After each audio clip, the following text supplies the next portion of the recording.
جماعة سڵتان بخێن بۆ ڤیدیۆی تر هیستۆلۆژی چاپتەری حەوت کارتلێجە بابەتێکی خۆشە ئیژۆک و ئەدیپۆسیش و زۆرمان پێ ناچێت باش. Cartilage is a tough, durable form of supporting connective tissue ئەمێش connective tissue support دەکات characterized by an extracellular matrix with a high concentration of glycosaminoglycan, proteoglycan کە interact دەکەن لە کۆلاژینە بەڕاستمی پیشان این an elastic fibers ئەوە بەپی جۆرەکە باسێکین کە گەر بوونە elastic cartilage بێ elastic fiber تیاگەرنا کۆلاژین تایە کۆلاژینێژ گەر بوونە هایلین بێ تایپ 2 ئەگەر فایبرۆ بێت تایپ 2 تایپ نیشی تایە باش ئەگەر خەبی structural features of its matrix make cartilage ideal for a variety of mechanical and protective role within the adult skeleton and elsewhere سێری فیگەری حەودێت کە لێریا بۆ باسەکە ئەگەر یەقەت بێمەچمان هەیە cartilageمان هەیە لە external ear هەمانە لە nose هەمانە لە articular ینی joint لە joint ئەو جوونتەنی کە بێگەن articular cartilageمان هەیە کۆستەڵمان هەیە لە بینی intervertebral diskە هەمانە pubis symphysis اینجا menisci بینی جوینتەکان اینجا ئەمە ڕەنگ کراوە ئەگەر دقت بی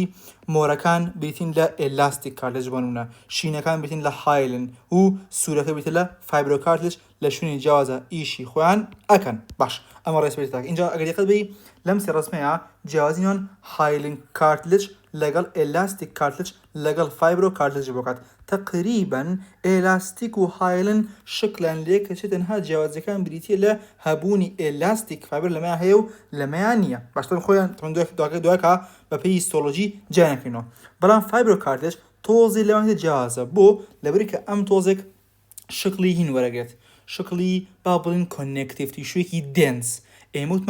connective tissue یا لوسە مەبەستم پرۆپەرە connective tissue proper وتمان یا لوسە یا دێنسە لوسەکەوێک کۆلاژینی کەمە دێنسەکەوێک کۆلاژینی زۆرە کەواتە فایبرۆ کارتلێج هەنێک بەخۆیەتی فایبرۆ کۆلاژینی زۆر تایە لە جۆری تایپ 1 کە لە دێنس ینی connective tissue ئەمان بینی اینجا لە هەمان کاتا ئەمە فایبرۆبلاسی تایە ئەم شانەیە لە کاتێکە ئەم دوانە تیایانە نییە تەنها کۆندرۆسایت و کۆندرۆبلاستی هەیە اینجا ئەمە پێریکۆندرمی هەیە ئەمە پێریکۆندرمی نییە ئەمانە هەر هەمووی جیاوازیە لە بینی ئەم سیانەیە هایلن کارتلێج elastic cartilage fibro cartilage دوایکە لە کۆتایی ڤیدیۆکە هینە بۆ جیاوازی ئەم تێبڵە خەمتان نەبێ ئەو بەس تەنها وەکو ئینترۆدەکشنێ پێمیان باش ئەگەر دقت بی cartilage extracellular matrix has a firm consistency that allows the tissue to bear mechanical strength without permanent distortion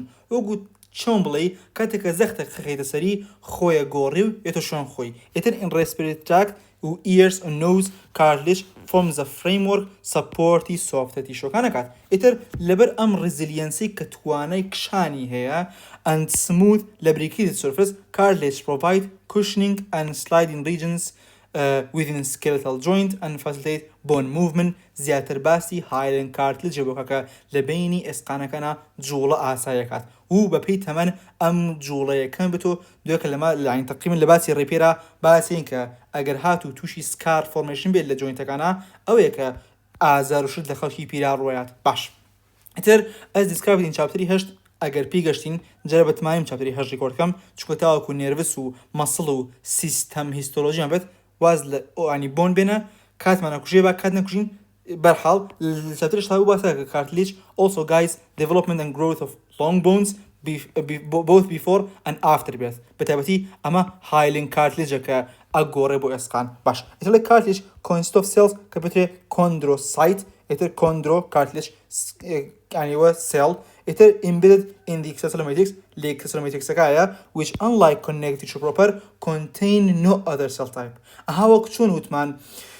adipose tissue لە 150 و زیاتر تقریبا هەر لە 150 adipose tissue ما باقی خانەکانی ترە بەشێکی زۆری adipose site بوو بۆیە وتمان adipose tissue لێرەشا بەشێکی زۆری chondrocyte یعنی تۆن هەمووی بۆیە پێوترێ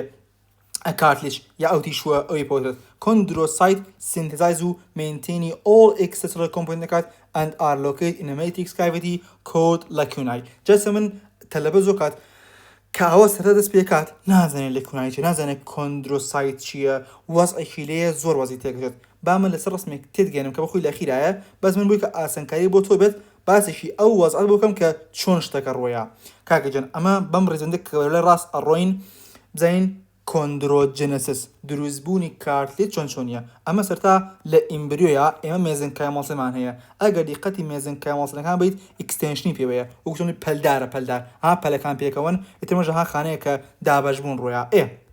وردە پەلەکان نامێنێ ئەگۆڕێن بۆ کۆندرۆبلاست یعنی هێشتا نەبووە سایت ئەمانە ئیممەچۆرن گەری قەتبی هەمووی ئیممەچۆر اینجا ئەم خانە دەستەکان بە دروستکردنی ئێکسترا سێلولەر مەتریکس کە ئێکسترا مەتریکس دروستەکەن بۆ نە ئەمە دروستێکە ئەو دروستێکە هەمووی دروستەکات ئەوەن دروستەکەن پاڵ بە یەکترۆ ئەنێن یەکتری دوورەخەنەوە ئەگەر دیقەت بێ ئەم ئەوی دوورخستۆ ئەم ئەوی دوورخستۆ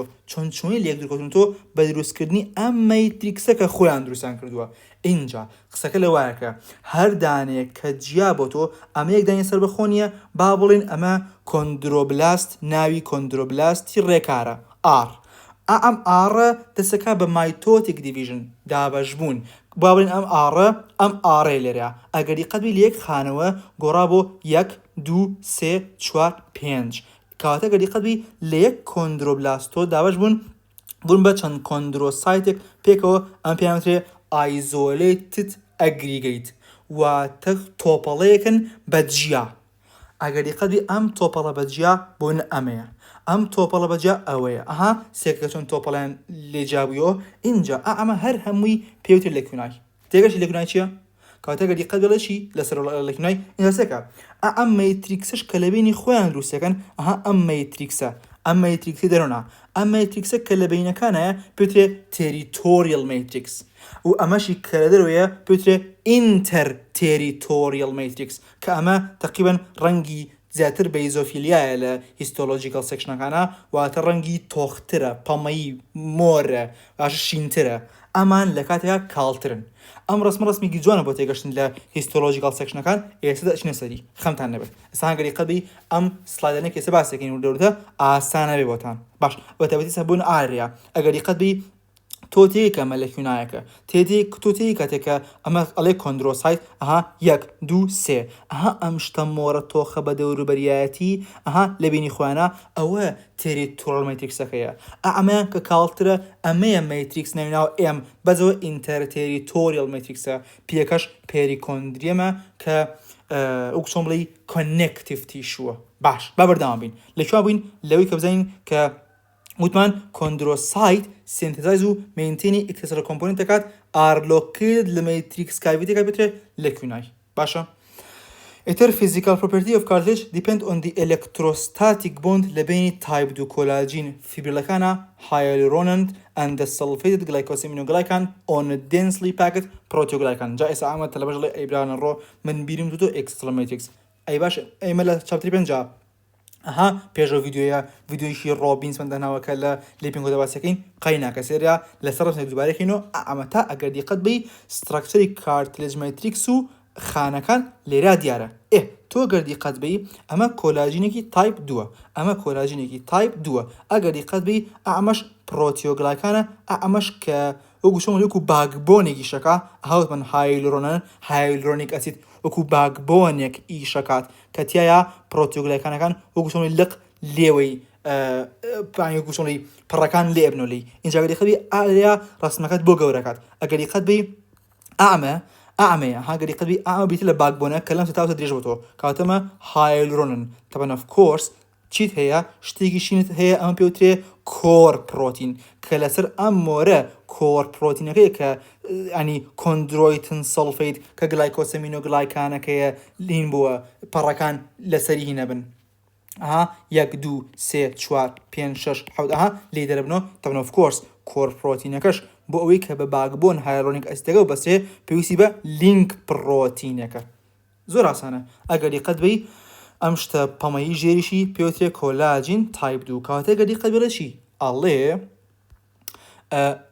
ئەم فیزیکال پرۆپەرتی کارتلجە بەندە لەسەروی کە چۆن ئەم شتە وردرانە سەوزانە کە پرۆتیۆگلایکان و هایلورۆنەوەیە چۆنی لەگەڵ کارتلیجەکەیە سۆری لە کۆلاژینەکەیە لە پەیوەندیان طبعا of course ئەوەی بیرتان بێت کە ئەمە ئەم جەماعەتە گلایکۆسەمینۆگلایکان وانە ئاو ڕاکێشن و لە کاتێکە کە بۆ نمونە جسم ئەجوڵێ هەبێتن ماوە کاتێکە نەفرێکە چوو بەڕێیە ئەژنۆی دانا قاچی تری بەرزە کرد و ئەژنۆی دانا ئاوەکە هاتە دەرەوە بەرزە بوویەوە دوێکە هاتو شوێن خۆی ئاوەکە مۆزووی کە چۆن ئاوەکە ئاڵ و گۆڕشەکات ئەوە لێ باسمان کردووە کە ئەو شۆک ئەبزۆربەرە باش.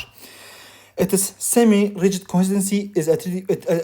attributable to water bound to the negatively charged hyaluronan and glycosaminoglycan chain extending from the proteoglycan core protein. Le proteoglycanaka glycosaminoglycanaka chondroitin sulfate يعني extend بووە درێژ بۆ ئاو ڕاکێشێ هەردووشی ئەوەیە کە ئاوەکە بەرز بێتەوە دوایکەوە بەشوونی خۆی شۆک ئەبزۆربەرە of course which in turn are enclosed within a dense meshwork of thin type 2 collagen fibril. The high content of bound water allows the cartilage to serve as a shock absorber. موضوعی ئاوەکە ئەوە بێ بچنە سەر ڤیدیۆیە هینا ئاوا تێناگەن بەرحاڵ an important functional role. ئیتر all types of cartilage lack vascular supply. ئەم قسە لەبەریکە ئەم قسە مهمە ئەم قسە لە چونشونەکە ئەم قسە دووارەکەینەوە cartilage ئەی vascularە واتە blood vessel بۆ نایەت and chondrocyte receive nutrient by diffusion from capillaries in surrounding connective tissue کە perichondriumەکەیە connective tissue perichondrium لە connective tissue ئاتن vessel هەیە ئیتر لێوە بە diffusion نێت بۆ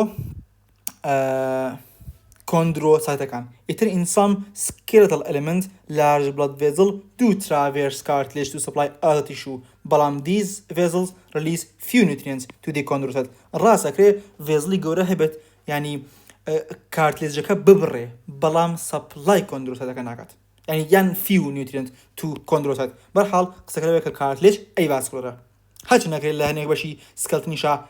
ینی vessel ببڕێ بەڵام nutrienti کەم پێیات. As might be expected of cells in a vascular tissue, chondrocyte exhibit low metabolic activity. Cartilage also lack nerves. ئەم قسەمی گرنگە. باش. ئێستا perichondrium کە فیگەری حەودوو فیگەری حەوت دوو ئەگەری قەت بی ئەمە perichondrium ئەم بەشە ئەگەری قەت بی perichondrial fibroblast بۆچە لە fibroblast چونکە perichondrium connective tissue بەشەکانی connective tissue بێ fibroblast دروستی کاتەوە perichondrial fibroblast دوای شابێتە جۆرێکی chondroblast. ئیترەمە cartilageەکەی و ئەگەری قەت بێ ئەمە cartilageێک ئەفو chondrocytێک ئەمە territorial matrixێک ئەمەش interterritorial matrixەکە interterritorial matrix نازانم territorial matrix ئەوە باش. بەردەوامی لە شوا بووینپان کە is a sheath of dense connective tissue يعني لبري fibroblastia collagen دروستەکات in most place forming an interface between cartilage أو tissue کە support cartilageەکەوە ئێتە بۆ نەگەر بۆن بێت لە بینی بۆن و cartilageەکە ئەم fibrocartilage هەیە sorry perichondrium fibrocartilage ئەم perichondriumە لە بینی cartilage و tissue کە support لەلایەن cartilageەکەوە. The perichondrium harbors the blood supply serving the cartilage and a small neural component either articular cartilage which covers the end of bone in a movable joint and which erodes in the course of arthritic degeneration lack perichondrium and is sustained by the diffusion of oxygen and nutrients from the synovial fluid. أو شونانه که اگر بونه هین بیت بروشیت هین نمینه يعني perichondrium نمینت the synovial fluid nutrient and borot. إتلو فيجري حودك عليه variation in the composition of matrix characterized three main types of cartilage: hyaline, elastic, legal fibrocartilage. بس ما كردو إتلو many genetic conditions in human يا لمشكا that cause defective cartilage يا joint deformity or short limbs are due to recessive mutations in genes for collagen type 2. It is the aggrecan يعني بقولنا جقل collagen type 2 aggrecan core protein كا يعني sulfate transporter كا و other proteins required for normal chondrocyte function. هم medical application يزوج بقولنا وبس برحال. إنسان صار جوركاني cartilage كم دانا هايلنا زور سر هايلن أروين شنكا بابتي point يزور لسره باش. هايلنو elastic fibroya أما green بو چونکه the most common of the three type is a homogeneous and semi-transparent in the fresh state. In adults, hyaline cartilage is located in the articular surface of movable joint, in the walls of large respiratory passage on the nose, larynx to trachea bronchi, in the ventral ends of ribs, where they articulate with the sternum, and in the epiphyseal plate of long bone, calvea, longitudinal bone growth. endochondral ossification بەڕێوە بعد ئەوە چاپتەری هەشتا تر لە ئەمبریۆیە هایلند کارتلیج temporary skeleton دروست دەکات کە دوێکە replace دەکرێت بە bone بە پرۆسەی ossification کاتێک دیقەت بی هەموو شوێنەکانی وت خەمتان نەبێ دوێکە لەم خشتەیە بە جوانی لۆکیشن و شتەکان دووبارەکەینەوە باش ئەفۆتۆزیان ناسم قەتع بوو بە بەردەوام بین سەگی دەخبی لێرە نمونەیەک هەیە کە osteoarthritis بەڕاستی بابەتێکی گرنگە زۆر گرنگە is a chronic condition that commonly occurs لە کاتی ئێجینگا involves a gradual loss or changed physical property هایلند کارتلیجەکە کە لاینی articular endi bony joint دەکات ئەو changed physical property چییە لە بابەتی ڕێپێرە باس دەکەین پەلەمەکە ئیتر joints کە are weight bearing کە قورسیان لەسەر بۆن هیپ حەوز و ئەژنۆ یان ئەوانەی کە زۆر بەکارێ بۆنە ڕیست و فینگەر ئەوانە زۆرترین شوێن بووی کە کارتلیجتیا دیجەنرێت بێت و ئازارەکان دەتر لەو شوێنەیە ئیتر ها لە پیری و هەزار ئایب fragments released by wear and tear to the articular cartilage trigger secretion matrix metalloproteinase and other factors from the macrophage اینجا macrophages matrix metalloproteinase دروست کرد تا exacerbate damage and cause pain and inflammation within the joint ئەوێ ئازاری جنگە دروست دەکات و پێویستە کات ئەو ماکرۆفێجانە بۆسین وەرە بۆ مایتریکسەکە ئەمە جارێ شکلێکی ئان باسێکی هایلند کارتلیجی بۆ کردین لە شووا هەیە و ئیشەکانی چیە و بلا بلا بلا وەرحاڵ ئیتر the dry weight of hyaline cartilage is nearly لە 140 collagen embedded in a firm hydrated gel of proteoglycan and structural glycoproteins. In routine histologic preparations, proteoglycan make the matrix generally basophilic and the thin collagen fibrils are barely discernible. يعني بكمية بيندرت أو بشاني proteoglycan أواني كأسيديتيايا basophilica أو بشاني شيكا collagenitiaيا ذاتر أسيدوفيليكا یان جوانتر بڵین کاڵترە وەک لەوانەی ماتریکسەکە باش ئیتر most of the collagen in the hyaline cartilage type 2 although small amounts of minor collagen دەکرێت collagen تیژمان هەبێت ئیتر ئەگریکانیشمان هەیە کە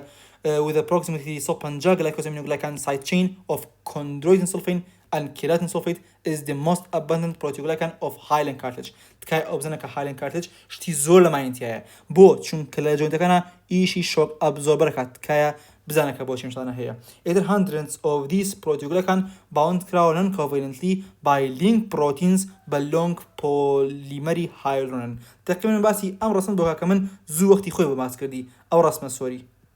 باسی ئەم ڕسمت بۆ کە تۆ ئەم کۆر پرۆتینی پرۆتیۆگلایکانە باشە گلایکۆسیمینۆگلەکانی لەسرە بە لینک پرۆتین بەستراوە بە باکبۆن هایلورۆنن باسی شتت بۆکە ئاسانە ئیتر ئەمانە هەر هەمووی دیسکەس in chapter 5 connected شو these proteoglycan complexes bind further to the surface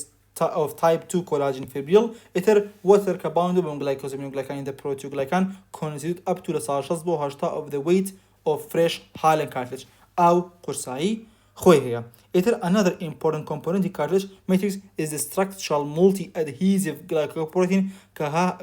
هەمیشەمان وت کە وشەی nectin fibronectin chondronectin connect لەوشی connect نزیکە شت لینکەکان بێکەوە adhesion شتە نووسێن بێکەوە ئەم chondronectin وەکو fibronectin وایە in other connective tissue chondronectin bind specifically to glycosaminoglycan collagen and integrin mediating the adherence of chondrocyte بە extracellular matrixەکەی دووربەری کەواتە خانەکانی cartilage چۆنە بەسرە بە extracellular matrixەکەی بە chondronectin باشە ئەمە زۆر گرنگ شتانە بەرحاڵ بە بەردەوام بین بەس بۆ خۆتان زان ئەنی مۆزوعی ماتریکس گرنگە باش ئیتر staining variations within the matrix reflect local difference in its molecular composition immediately surrounding each chondrocyte the extracellular matrix is relatively richer in glycosaminoglycan than collagen often causing this area of territorial matrix to stain differently from the intervening areas of interterritorial matrix باسی ئەوت بووها کە بە دەوروبەری فیگەری حوتسێ ئەوتا ئەگەری قەدی لێرا ئەڵێ چی ئەڵێ ئەوانەی کە ڕاستەوخۆ ئەو مەتریکسی ڕاستەخۆ بە دەوروبەری کارتلجەکانەوەیە ڕەنگی جیاوازترە وەک لەم کاڵانەی کە لە بینەکانایە ئەوە پێش باسمان کردەوە قسە وەرە بۆ chondrocyte cells occupy relatively little of the hyaline cartilage mass بەشێکی کەمیان لە hyaline cartilage سێڵە بەشێکی زۆری extracellular matrixە و باسمان کرد بۆچی at the periphery of the cartilage young chondrocyte یا پێش بڵین chondroblast have an elliptic shape with the long axis parallel to the surface. باسی فیگەری حوست بۆ کاکە chondroblast هینەکەی چییە؟ هاڵێ more rounded as chondroblast or chondrocyte خانەخڕەکان ئەمە تاکو بەرەو خوار بێت زیاتر مەچوور بێت لێریا ئەوانە کەمتر مەچوورن کە لە نزیک پێریکۆندریەمەکەون باشە ئیترێ deeper in the cartilage یعنی تاکو بەرەو خوار و قوڵایی بڕۆین they are round and may appear in groups of up to 8 cells that originate from mitotic divisions of a single chondroblast that are called isogynous aggregate. مثل isogynous aggregate چیە؟ isogynous aggregate دەوێت کە کۆمەڵێک پێکەوە 1 2 3 4 پێکەوە دانەیەکەنەها mitotic divisionەکە کە لە خوار باسم کردەوەیە. ئیتر as chondrocytes become more active in secreting collagen و extrametic componentەکان the aggregated cell are pushed apart and occupy separate lacunae. باسی وەکاکە حاڵێ خانەکان کە پاڵ بێکترۆ ئەنێنەها ئەم خانە پاڵ بێکترۆنێن لە کیونای خۆیان ئەگرن ها لە کیونای خۆیان ئەگرن بۆشایی خۆیان ئەگرن وەوانش مەتیکسی خۆیان دروستەکەن باش ئەدە کارتلیج طبعا of course لە لاکیونەکانشە تەقریباً تۆزێک پاڵ بێکترۆنێن بەڵام مەجال نییە ئەوە چی بوو بەڕێزان هینە مارمەلکەیەتم خوایە چێ جوڵێت هاوڕێن مارمەلکەیەک هاتووە گوێ لە عیلمەگرێت ئێوێ عیلم فێر بێت باش cartilage cells and matrix خواگە لێم زەی مشکوشتی وایت موچی وزوڵا cartilage cells and matrix may shrink slightly during routine histologic preparation نەکرێ لە کاتی حازەکردنی هیستۆلۆژی ئاڵێ تۆزێک ماتریکس شتەکە تێک بچێ resulting in both irregular in shape of the chondrocyte and their retraction from the matrix شکلی تێکەچێت لە ماتریکسەکە دەبێتەوە بەڵام in living tissue chondrocyte fill their lacunae completely تەواو کۆندرۆسەتەکان لە کیوناکەی خوانەگرن ئیتر because cartilage matrix is a vascular chondrocyte respire under low oxygen tension یعنی بە کورتەکەی anaerobic respiration حالن cartilage طبعا of course ئەمە تۆزێک ئەم نووسینە لەرەیە گۆڕاوە لە من خۆم سعی لە جانکوێرای ئیدیشنی 16 مەکەم وەرە خۆی حەڤەیەم هاتووە 16 2021 دەرچووە 16 ئەمە کێسێمە لە ڕێباسەکەین 15 زۆر کۆنە هەرچەند گەڕام 16 دەست نەکۆ ڕاستی لە ئینتەرنێتە داوای پارۆشتی وایە کرد بەس تازەکی ئەوزەم 2024 هین هاتووە ینی حەڤەی من ئیدیشنەکەشی هاتووە ئێتەگە خۆتان لە ینی بازاڕشت دەستانکە و حەڤەیەمەکە سێریکە مەکەن لە نووسینەکە گۆڕاوە بەرحەڵ ئیتر لێ هاڵن cartilage cells metabolize glucose تاڵا خۆ نەشگۆڕاوە metabolize glucose mainly by anaerobic glycolysis یعنی بە کوردەکەی ناگۆڕێ بۆ pyruvate ئەگۆڕێ بۆ lactic acid ئیتر لێ nutrients from the blood diffuse to the all chondrocyte from the cartilage surface with movement of water and solid in the cartilage matrix promoted by intermittent tissue compression و decompression یعنی بە کوردەکەی ئەو compression decompressionە ئەو هاتنەوەیەک و چوونەوەیەک پاڵی زیاتر بە فلودۆنێ بۆ ناوە وەیستیش ئازان دەرەکات طبعا of course کە تۆ blood vessel نەبێت بربەستە هەیە بۆ diffusion کەواتە ئەبێ ئەم شانەیە وریابێت زۆر خۆی ئەستور نەکا بربەستێکی وا دروست نەکا کە vessel-ەکە نیوترێنتی نەگا بە خانەکان کۆندرۆسەت کەواتە the limit of such diffusion ئەو سنوورەی بۆ diffusionە کە نابێت زۆر بێت ناهێڵێک کە هاڵن cartilage کە زۆر ئەستور بێت دیفاینی maximum thickness هاڵن cartilageەکات کاتم نەگەر دکتۆرێ بم لە مەرزەمەکانی لە زانکۆکانە لە هەر زانکۆیەکا بم منەمەکەم بە پرسیار ئاڵێم چ شتێک ینی دیفاینی maximum thickness هاڵن cartilageەکات لیمیتی diffusion تا چەندێک ئەم شانەیە توانای diffusionی هەیە بای ئەوەنە ئەهێڵم شانەکە thickness بێت مادەم vessel پێناگا ئەبێ نابێت thick بێت نابێت cartilage thick بێت مادەم vascular کاتە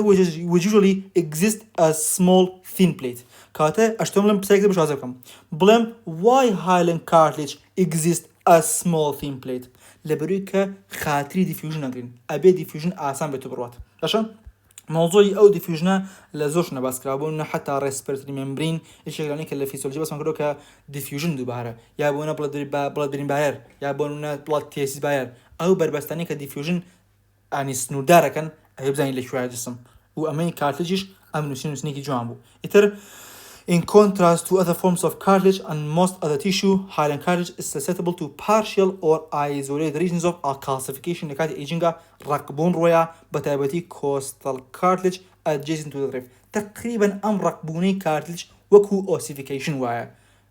خۆتان زەنکە کە cartilage بێ بێسقان ڕق بووە cartilage calcified بيت يرقى بيتوك وسقين ليت كذا calcification of hyaline matrix accompanied by degenerative changes in the chondrocyte is a common part of aging process period period in many respects لازول لانوا resemble endochondral ossification كبون دروسبت كذا calcification تقريبا ده ossification جت بلام ossification إشي كباش عم بقعد لكذا calcification تمنو شتي باش نيا Actually, chondrocyte synthesis of sulfate glycosaminoglycan and secretion of proteoglycan are excreted by many hormones and growth factors. بزوشت بلام جنجنشيا a major regulator of hyaline cartilage growth is the pituitary derived protein pituitary growth hormone pituitary somatotropin هرمون اچه بولیور لبه JAK-STAT pathway insulin like growth factor type 1 بروسكا insulin type 1 growth insulin like growth factor type 1 اچه cartilage كان هانيات او لفيديو growth hormone وقتی خو مرحله زو باسم کردوه which directly stimulate the cells of hyaline cartilage اتر cells of cartilage can give rise to either benign chondroma yan or slow growing malignant chondrosarcoma جایسته من اگر دکتوره بم پرسیارکی درکی نهنمو طلبه آزن درکیه بس من پرسیارکی فکری دروسه کم پرسیارم بوهات why طبعا كاتك alين malignant يعني كانسر يعني توانه invasion metastasis هي و aggressive اي خيره كوندروساركوما slow growing بوچی خاوه طبعا of course metastasis کا بلام زور رنگی کات زور لاخیر ای کات و باتوزک کلوش تمامه باتوزک حوکایی تانکم کندروسارکوما هرگیز به لیمفاتیک سپرید نارد لیمفاتیک سپرید بو چی امتیشوه قرص اروات اصلا والله مکی لبروی ای واسکولار باشه کندروسارکوما مالگننتا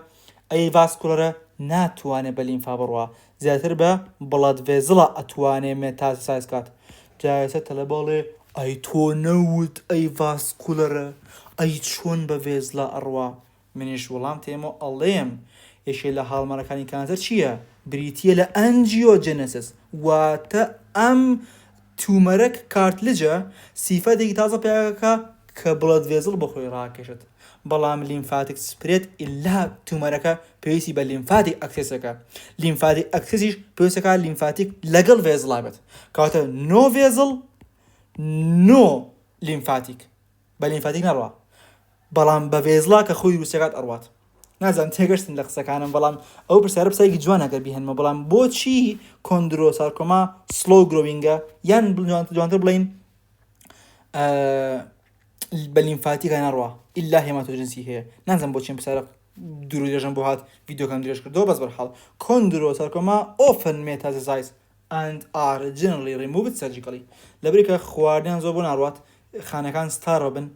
ناتوان باج املولاكن برحال perichondrium except in the articular cartilage of joints حمو hyaline cartilage is covered by a layer of dense connective tissue وكوباس مانكر وتمان لجوينت كان لكشاب وتمان ك هينينيا او تاوتمان اگر قد بي الارتيكولار كارتلجا ك لاكس بيريكوندريوم چون ديفيوجن بيروا كوندروثات بس ساينوفير فلويد كاتا اگر قد بي جيجل ارتيكولار لا لوشنيك جوينتا بيريكورديوم لهمو شنو كاينترا هي هايلين كارتلجا معناها ك ليريكي dense connective tissue the perichondrium which is essential for the growth to maintenance cartilage vascular وشتيبه بعد the outer range of the perichondrium consists of largely collagen type 1 legal fibroblast لا شنو collagen type 1 هبو fibroblast لبوني هيا but an inner layer تمنوا outer كي باسكر روي دركي روي نواكيش inner layer adjoining the cartilage matrix also contain mesenchymal stem cell which provide a new source for new chondroblasts and divide into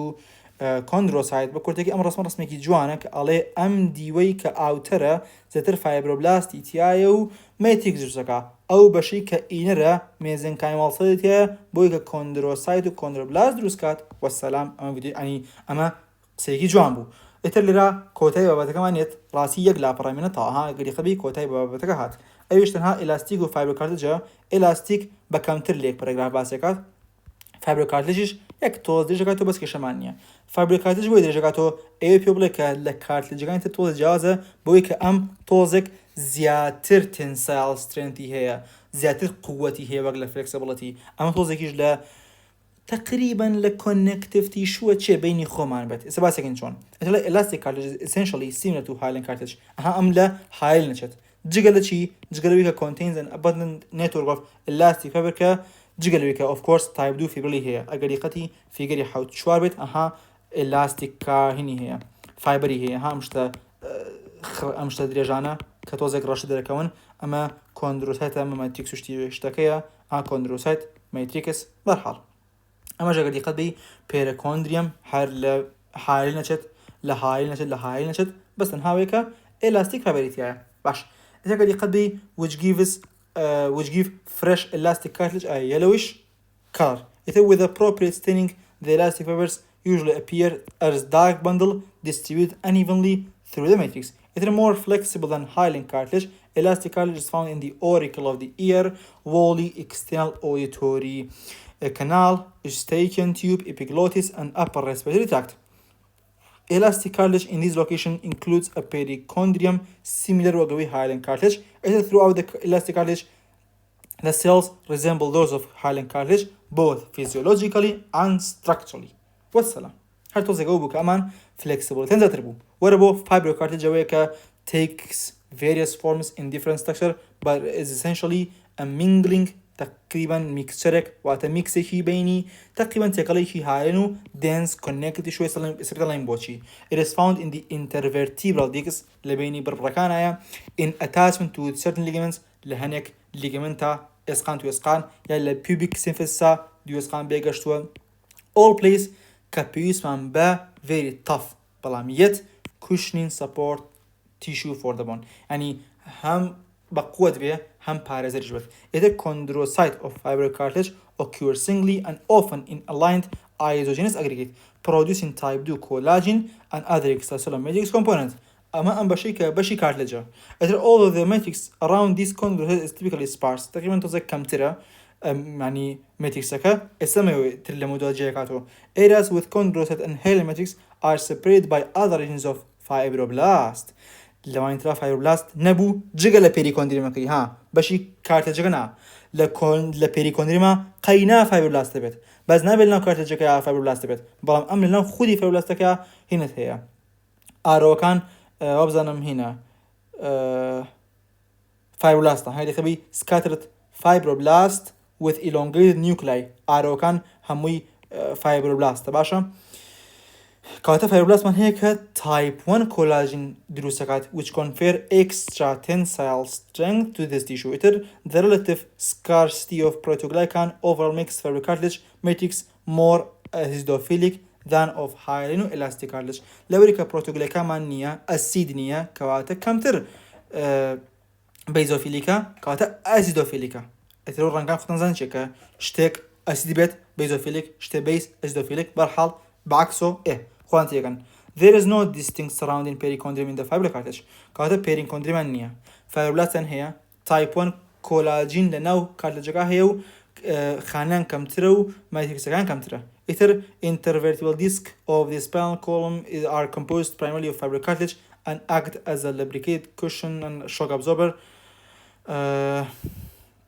preventing damage to adjacent vertebrae from the abrasive force or impact. It is held in place by ligaments. Intervertebral discs are discussed further لموضوع جوينتەکانی چاپتەری هەشتا. باش ئێترمەش important فیچەکان لە تێبڵەکە دووبارە سەمەرایز کراو ئەو بکەوتن لە کۆتایی ڤیدیۆکە اینەوە بۆی بابینەوە بۆی ئەگەر دیقەت بی مین فیچەکانی extracellular matrix homogeneous type 2 collagen ئەگریکان ئەمیش type 2 collagen ئەگریکان بەڵام تۆزێک ئێلاسیۆبێ دۆترە ئەم type 2 collagen type 1 collagenیش ها کاتە ئەگەر دیقەت بی dense connective شوش لەناو کارتلجەکەیە major cell chondrocyte chondroblast fibroblast. أما isolated or in small, usually in small هاتكلم دوران ليكشن تقريبا بس أما ها isolated or in isogenous group arranged axially. Perichondrium yes جگل articular ساتكان yes no. Main location أما upper respiratory tract auricular ends legal epiphyseal plate long bone بويك اسقان دروسكات legal fetal skeleton. external ear external acoustic meters auditory tube epiglottis و پارچەکانی لە رنج cartilage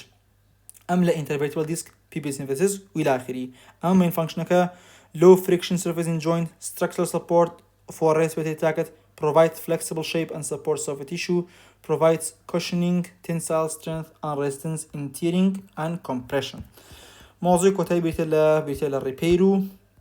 formation و growth موضوعی chondrogenesis ڕاستی باسی ناکەمەوە لێرە باس کراوە و بەس خۆتان بخوێنەوە تێگەن باش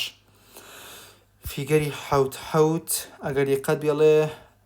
ئەمە transmission electron microscopy fibrocartilage show chondrocytes with abundant rough endoplasmic reticulum actively secreting collagen rich matrix bundles of collagen fibrin eternal section in several orientation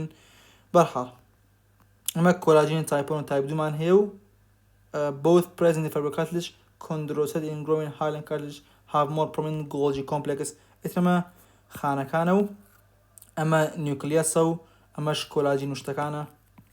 باشە باش ئەوتم بالەم